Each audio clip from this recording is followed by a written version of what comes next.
I believe the very first wakeboard I ever rode was the Hyperlite Flying Fish. It wasn't mine, it was a buddy of mine's, and they had a jet ski, and that was the very first time that I ever stepped on a wakeboard was on a flying fish.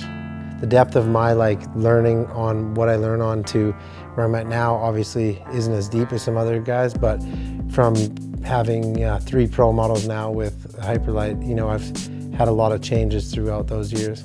Your very first pro model is definitely a challenging thing to do because you're nervous, obviously, because once you commit on something and, you know, sign off on it, that's your board. So luckily for me, I had some really great people helping me. Aaron, he's still the only guy I've ever shaped a board with, and you know, I've been with Hyperlite forever now, so I feel like we've had really good success, and the way my board rides is you know, a little bit different from the rest of the boards in the line. So I think people, you know, mostly bigger guys as well, appreciate that.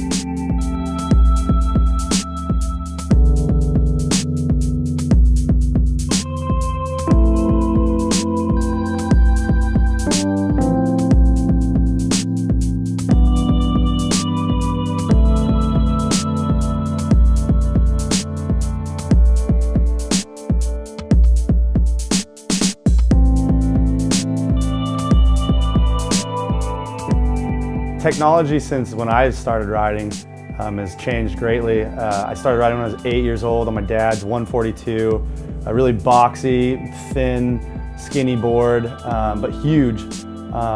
And you know, the way that the boards are being built, the new, you know, center bases and the new, you know, internal foam and wood core and, you know, Carbon X fiber, like there's a whole bunch of different things that make these boards different, and you know, I think it's come a long way, and I really just enjoy riding a board that's as responsive that I've always wanted it to be. It's cool to have a technology in the boards to where you feel comfortable riding it. I'm Trevor Maurer, and this is the 2017 Vagabond. I'm stoked to have developed the Vagabond with Greg Nelson. We came up with a bunch of different ideas and ways to make this board pop well and ride smooth. With the Carbon X layer woven into the board stores and releases a ton of energy, creating a ton of pop.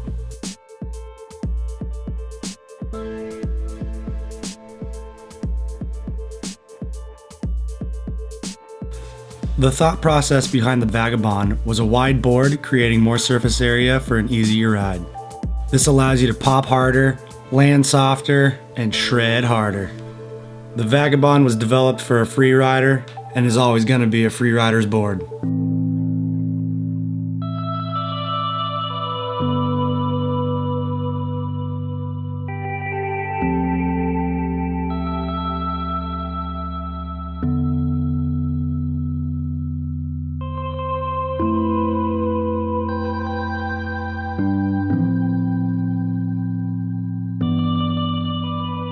What's it like to plateau and get past that plateau?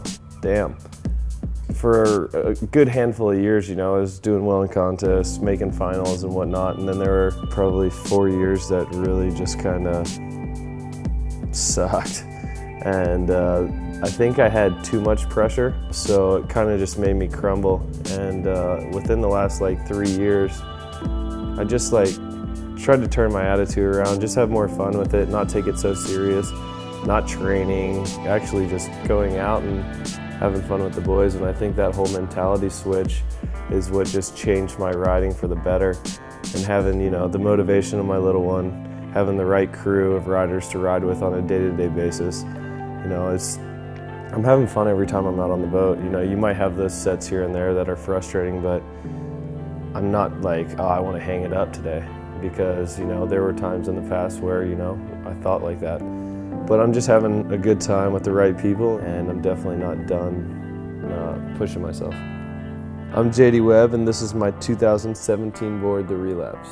You know, this is the first board that I've had in a long, long time that's felt really, really good under my feet. Just a good, real skatey feeling board. You got the pop top construction, so you got a layer of wood in there. It gives it a lot of energy when you're popping off the top of the wake to help it give that extra kick. So we've got a blended 3-stage rocker line. It's going to have a nice, good speed into the wake. 3 stages have always been known to land a little bit harder, but I really like that explosive pop off the top of the wake.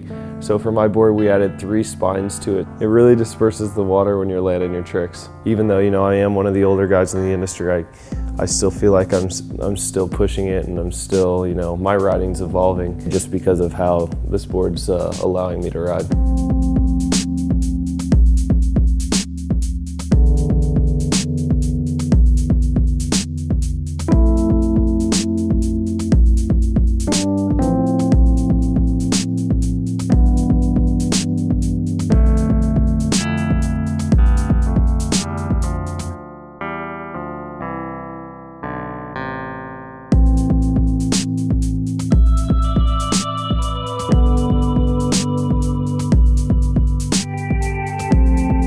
So when I got up on the Scurfer for the first time, which was the first wakeboard that I ever rode, I knew there was something different. I just felt this standing sideways had such a good rhythm to it. So over the last 20 years when I've shaped boards, I always try to capture a board that has good rhythm underneath me.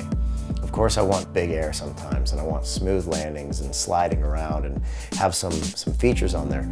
But the way that we've changed our technology has allowed us to really match our rhythm in our rides, meaning when you carve on your heel side edge and roll over onto your toe side edge and initiating a turn, whether it's to do a wake jump or just slash the wake, I always want a board that goes in my rhythm, because I always like to go back to when I first got on the board and I felt for the first time when I rode that Scurfer what it felt like to stand sideways and carve around. I'm Sean Murray, and this is my 2017 Pro Model for Hyperlite, the Murray.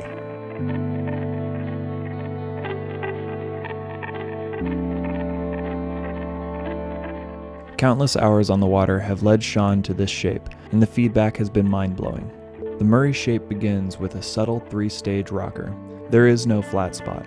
The rocker simply increases underfoot for a colossal boost off the wake. Carrying on from past shapes, Sean has kept the variable edge design and center landing spine, making the board enjoyable for all ability levels. The board's edge is rounded between the inserts, sharper underfoot, and then cupped at the tip and tail, delivering a solid edge hold when you want and forgiveness when you need it. Hyperlite's Bio 3-core and Carbo Net X construction keep the Murray super light for easy spinning. This combination makes riding a larger board more suitable, and the new 20th anniversary Murray shape is available in a 145 and 150 option.